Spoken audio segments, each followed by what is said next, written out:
सिर्फ 1 घंटे की तफरीह के लिए 10 करोड़ रुपए का सरफा। कविता का खिताब तेलंगाना जागृति के ज़ेरे एहतमाम जारी जन्म बाटा प्रोग्राम के तहत सदर तेलंगाना जागृति कल्वाकुंतला कविता ने बशीरबाग प्रेस क्लब में प्रेस कॉन्फ्रेंस से खिताब किया और कहा कि चीफ मिनिस्टर रेवंत रेड्डी ने महज 1 घंटे की तफरीह के लिए 10 करोड़ रुपए खर्च किए और ये रकम भी सिंगारेनी मजदूरों के फंड से इस्तेमाल की गई।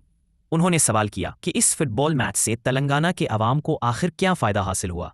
उन्होंने कहा कि चीफ मिनिस्टर ने फुटबॉल खेलने को तशहीर का जरिया बनाया और ये प्रोग्राम अवामी मफाद के बजाय सिर्फ रील्स बनाने तक महदूद रहा। कल्वाकुंतला कविता ने कहा कि सिंगारेनी के फंड्स को पहले ही कोडंगल ले जाया गया और अब इसी रकम को तफरीही प्रोग्रामों पर खर्च किया जा रहा है। हालांकि ये रकम सिंगारेनी मजदूरों और वहां के अवाम के लिए इस्तेमाल होनी चाहिए थी। उन्होंने वाज़े मुतालबा किया कि कांग्रेस पार्टी अपने पार्टी फंड से सिंगारेनी को 10 करोड़ रुपए वापस अदा करे।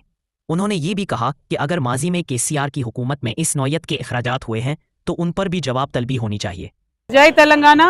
हमारा तेलंगाना जागृति का जन्म बाटा का प्रोग्राम चल रहा है। इसमें 5वां दिन है। हम हैदराबाद में हैं, नामपल्ली कॉन्स्टिट्यूंसी में हैं और नामपल्ली कॉन्स्टिट्यूंसी में मेहदीपट्टनम का जो रैतु बाज़ार है ये बहुत पॉपुलर है। बहुत फ्रेश तरकारी यहाँ पे मिलता है क्योंकि रैयत सीधा अपने फार्म से लेके आके यहाँ बेचते हैं, तो बहुत अच्छा फ्रेश तरकारी मिलता है। लेकिन यहाँ ये मिलिट्री का लैंड है, तो इसमें बिल्कुल भी 1 या 2 फ्लोर में भी कुछ नहीं बना सक रहे। जैसे बाकी डिस्ट्रिक्ट्स में जैसा है 2-3 फ्लोर्स का अगर रैतु बाज़ार बना के देंगे तो बहुत सारे और रैयतों को भी यहाँ फ्रेश वेजिटेबल्स बेचने का मौका मिलता और सिटी में हम जो लोग रहते हैं हमें फ्रेश तरकारी खाने का मौका भी मिलता है। अभी इसके बिल्कुल बाजू में मेहदीपट्टनम का बड़ा बस स्टैंड है और ये बस शेल्टर में भी बेचारे रैयत जाके वहाँ पे भी बैठ रहे और उनको पुलिस वाले निकाल देना करना, चालान लगाना, ये सारे चीज़ें भी हो रहे।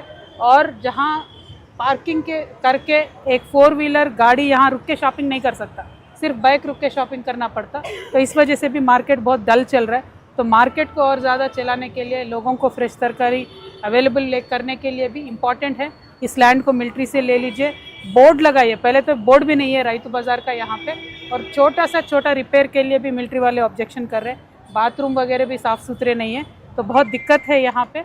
इसके ऊपर गौर करने के लिए मैं हुकूमत से डिमांड करती हूँ। काफ़ी दिनों से मैडम आप दौरे पे हैं, तो आवाम में क्या चीज़ की कमी दिख रही जो कि पिछले 15 साल में केसीआर साहब जो है डेवलपमेंट लाए, तो आप आवाम के लिए क्या सहूलत दी है और क्या उनके लिए कुछ काम करिए? देखिए, यह BRS का सरकार हो, कांग्रेस का सरकार हो, हमने जो हैदराबाद में नोटिस किया, पीने का पानी का आज भी किल्लत है, घर का आज भी प्रॉब्लम है, रोड का आज भी प्रॉब्लम है, इलेक्ट्रिसिटी आज थोड़ा ठीक हुआ है, बट लेकिन बाकी बेसिक चीज़ें जो है बहुत प्रॉब्लम है।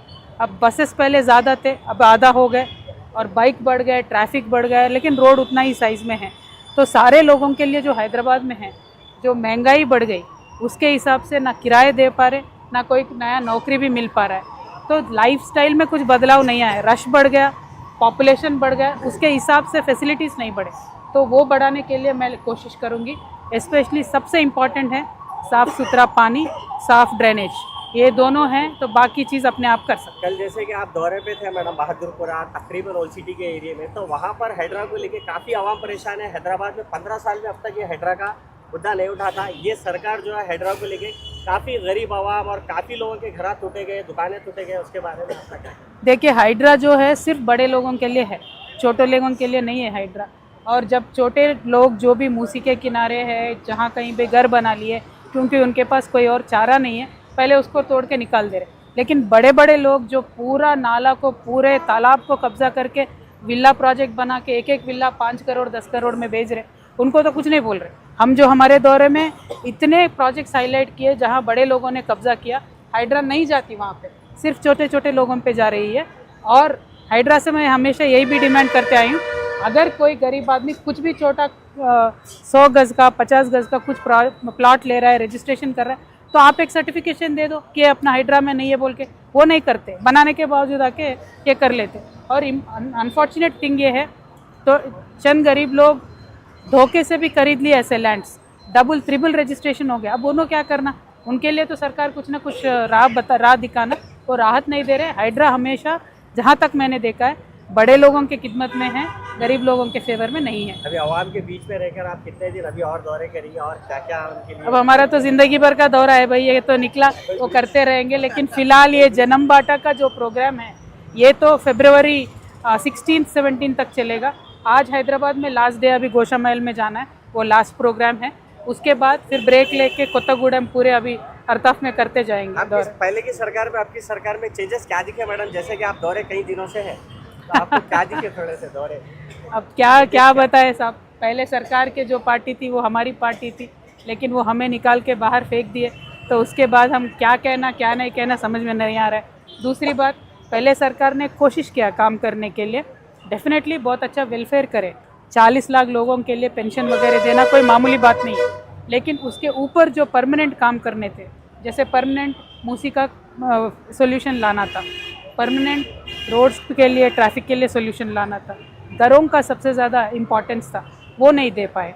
अब वो ये सरकार में तो ना पेंशन है ना कुछ है, ये तो बहुत ही बेकार है, तो इसके बारे में बोलना भी बेकार है। हम लड़ेंगे, लोगों की खिदमत में रहेंगे। Thank you. जय तेलंगाना।